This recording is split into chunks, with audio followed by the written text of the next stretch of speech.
Nós estamos hoje começando com um projeto de explicarmos a Torá semanalmente, paraxá por paraxá. Bem, estamos abrindo um canal chamado Judaísmo Kasher, Bnei Anussim. A finalidade dessa obra é justamente explicarmos sobre como cada um pode se apegar ao Eterno de forma mais espiritual. Hoje em dia, nós temos entendido, provavelmente a humanidade toda, que o Eterno estabeleceu o judaísmo como a sua religião de há 3.300 anos atrás, quando Moshe Rabbeinu, ele recebeu a Torá juntamente com o povo judeu lá no deserto do Sinai, numa montanha chamada Monte Horebe. Pois bem, a paraxá dessa semana fala em Ekev. Ekev significa, entre outras palavras, tanto pois como calcanhar. Nossos rabinos de bendita memória nos explicam que muitas vezes o povo judeu passou por problemas espirituais devido ao fato de entender que a Torá ela é uma coisa associada ao passado. Na era do primeiro templo, foi assim de fato. As pessoas estavam tendo a Torá somente como um código civil ou um código penal, e não estavam vendo como um instrumento de ligação entre ela e o Eterno. Como os nossos Haverim sabem, a letra Beit significa casa, ou seja, em Ekev, Hashem, o Todo-Poderoso, queria que nós viéssemos realmente nos tornar a casa dele. Muito interessante que na paraxá anterior, Vait Hanan, e nessa paraxá, Moisés começa a falar dos 10 mandamentos e das segundas tábuas da aliança. Tais segundas tábuas da aliança, somadas com a primeira, representam o primeiro e o segundo templo sagrado. Nós sabemos que quando o Mashiach chegar, haverá um terceiro Beit HaMikdash, isto é, uma casa sagrada. Deus gostaria que nós fôssemos para ele a casa sagrada.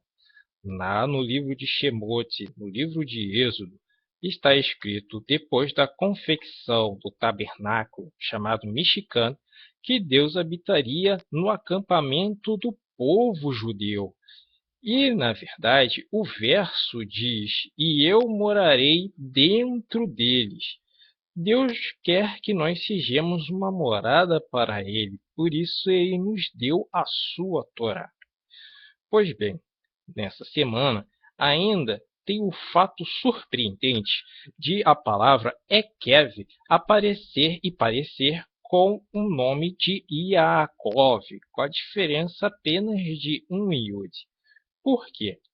Porque sabemos pela instrução dos nossos sábios, nossos rabinos, assim como desde já nós devemos agradecer às instituições pelas quais nós estudamos, seja a Sinagoga de Olaria ou a Sinagoga do Monte Sinai, e também gostaríamos de dar um alô a Beit El Shama, que aprendemos muito também lá, e graças ao Todo-Poderoso podemos estar agora nesse momento transmitindo a palavra do Eterno, a sua Torá, que Esav representa Roma. Roma é uma cidade que hoje é sede de uma religião mundial, onde o Ocidente segue os passos de um homem que é identificado como Deus. Porém, isso é considerado idolatria. Esav, ele enganava o seu pai Isaac. Por quê? Está escrito que simplesmente ele colocava na boca de seu pai um guisado, befiv, que significa também caça. Por que significa a caça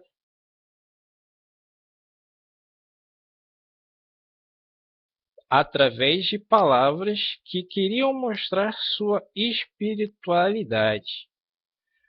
Porém, a espiritualidade dele era uma farsa. Muitas vezes, pessoas enganadas acham que vão servir o Criador sem a explicação do judaísmo rabínico. Porém, isso é uma falácia. Essa falácia advém do fato de o cristianismo ter se desligado do judaísmo e sistematicamente perseguido o povo judeu. É por isso que aqui no Brasil existe um grupo conhecido como Bnei Anussim, isto é, filhos dos forçados. Lá em Portugal, lá na Espanha, há 500 anos atrás, existiu um grupo de judeus que moravam lá e foram forçados a converter-se a uma religião que não era de Abraão, nem de Isaac, nem de Jacó. Então Deus nos mostra, já através da Parashá Ekev, que o judaísmo verdadeiro ele tem que se vincular ao Shema, à unidade do Criador, conforme o verso de Vaeterhanam Devarim, ou seja, Deuteronômio 6:4. Shema Israel, Hashem Eloheinu, Hashem Echad. Ouça Israel, o Eterno nosso Deus, o Eterno é um. Deus, ele é um, segundo um princípio escrito pelo nosso sábio Maimônides, da qual Deus não pode ser comparado com ninguém. Inclusive, ligando-se a Parashá do próximo Shabat, é muito importante entendermos que no judaísmo, aquele a qual muitos conhecem como o Messias romano não é considerado nem Deus, nem profeta, nem justo, porquanto é importante que nós viemos nos vincular à religião e à casa de Jacó, pois Deus fez uma aliança com ele. Deus, ele não é nada divisível, ele é indivisível. Deus, ele é um. Deus é incorpóreo. Somente a ele devemos orar. O Messias ainda está por ser enviado. Porquanto, é muito importante que nós viemos entender tudo aquilo que a Torá quer passar para a nossa vida espiritual. Por isso que Ekev também é formado pela letra Kuf, que mostra e demonstra a necessidade de buscarmos a Deus até que a verdade se revele diante dos nossos olhos, que é representado pela letra Ain. Por isso, várias bênçãos vêm sobre a vida das pessoas que respeitam a palavra sagrada e obedecem à Torá do Eterno. Porque quando obedecemos à Torá do Eterno, segundo o Tânia, segundo o Alter Rebbe, que foi o primeiro Rebbe de Lubavitch, por volta do final do século XIX, ele escreveu que todos nós judeus, todas as pessoas que querem buscar Deus, temos uma alma divina, que é considerada Neshama, e uma alma animal, considerada Nefesh. Isso é uma briga entre o bom instinto e o mau instinto. O bom instinto deseja que o ser humano busque a Deus. O mau instinto quer que o ser humano venha transgredir a lei do Eterno. Quando o povo de Israel transgride a lei do Eterno, o templo lhe é retirado. Então, hoje, vemos como o Estado de Israel tem vivido em relação aos antigos filisteus, que hoje se chama palestino, e etimologicamente a palavra Palestine tem uma ligação direta com o nome de filisteu. Então, tem-se vivido esses problemas espirituais porque o povo judeu, muitas vezes, ele é o servo sofredor de Hashem. Deus, ele exige que nós venhamos ter fé nele, venhamos ter emuná, venhamos amá-lo com todo o coração, com toda a força. Então, quando nós o amamos com sinceridade, podemos orar e realizar brahot, ou seja, realizarmos bênçãos. Mas você agora se perguntará, como nós podemos abençoar o dom das bênçãos? Sim, segundo os nossos sábios, quando você abre a sua geladeira e lá você vê uma linda maçã e você pega ela e come, você, na verdade, tem que agradecer aquele que permitiu a produção daquela maçã, enviando o sol, enviando a chuva, criando a terra, que é Hakadosh Baruch Hu. Podemos explicar também esse conceito por uma seguinte parábola. Imagine que certa vez você foi visitar um amigo que nunca tinha te hospedado. Certamente as regras da etiqueta vão fazer você ser totalmente controlado quanto ao que você deve pegar, inclusive nem vai ser tão ousado em abrir a geladeira e pegar algo para si antes de pedir permissão ou que lhe seja lhe dada a ordem. De tal forma, também a mesma coisa fazemos quando realizamos, antes dos alimentos, as bênçãos alimentares, como também as bênçãos instituídas pelos nossos sábios desde Moisés até os dias de hoje, agradecendo a alimentação que Deus tem nos dado.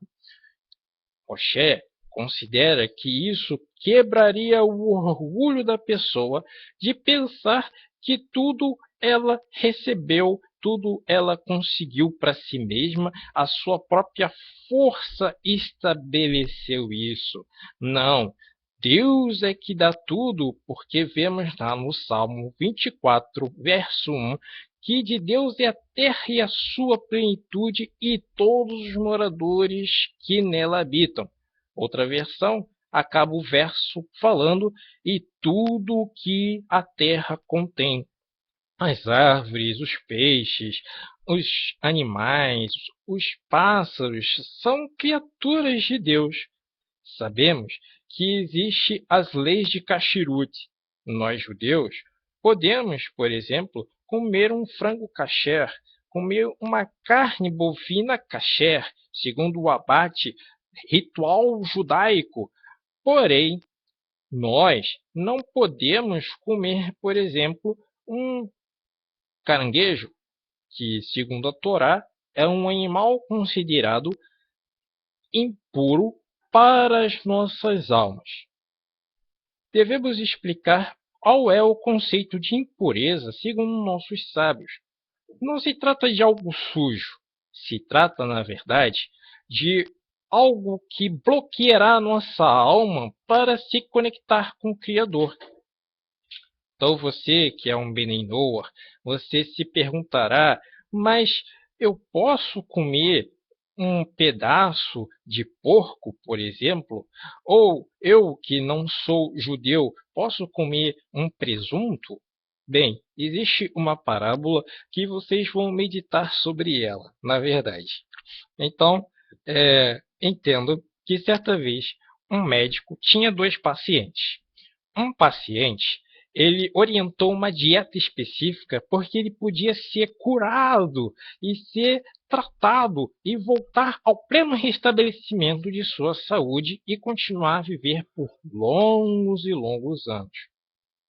E o outro, ele já estava no fim de sua vida e nada adiantava aquele médico lhe dar uma dieta especial. Então, liberou para ele todas as guloseimas que ele desejasse comer. Assim também, Hakadosh Baruch Hu, ele demonstra que a alma que desejar buscá-lo de todo o coração vai se colocar num processo de cura espiritual. Para nós, que somos Sefaradim e outros Benem Anussim, isso é de vital importância, porque permite a techuvá, ou seja, o retorno real da sua vida ao judaísmo, que é a religião que foi instituída por Deus lá no Monte Sinai. Só temos como nos ligar ao Todo-Poderoso através do estudo da Torá. Por isso, todas as vezes que lemos o livro de Devarim, vai dizer para nós em hoje. Não é ontem, não é amanhã, mas hoje. Por que hoje? Porque nós temos que entender como é importante essa responsabilidade de nos aproximarmos com Deus a cada dia, a cada instante, pensando qual mitzvah, ou seja, qual ordem devemos seguir. Um judeu, nesse momento, ele muitas vezes pode estar fazendo o Arvit, que é a oração da noite, citando o Shema.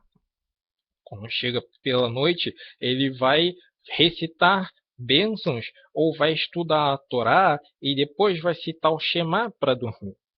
Depois, quando chegar de manhã, ele vai de novo colocar tefilim, colocar talit, vai citar o Shema, vai orar, vai rezar, vai pedir ao seu Criador sobre as bênçãos divinas e Deus, assim, ele vai realizar na vida dele muitas bênçãos que a Torá promete, como que nós venceríamos os nossos inimigos. O que quer dizer vencer o inimigo? Significa uma guerra física, onde, por exemplo, como aconteceu, que os países aliados derrotaram o famigerado Hitler, cujo nome seja apagado do mundo vindouro? Bem, também pode significar de você, de repente, ir num tribunal e vencer uma causa contra uma pessoa que lhe fez muito mal. O sentido mais espiritual disso, a qual a Torá fala que vós conquistareis os vossos inimigos e a terra prometida, se refere aos nossos próprios maus instintos, nosso próprio mau caráter que tem que ser retificado.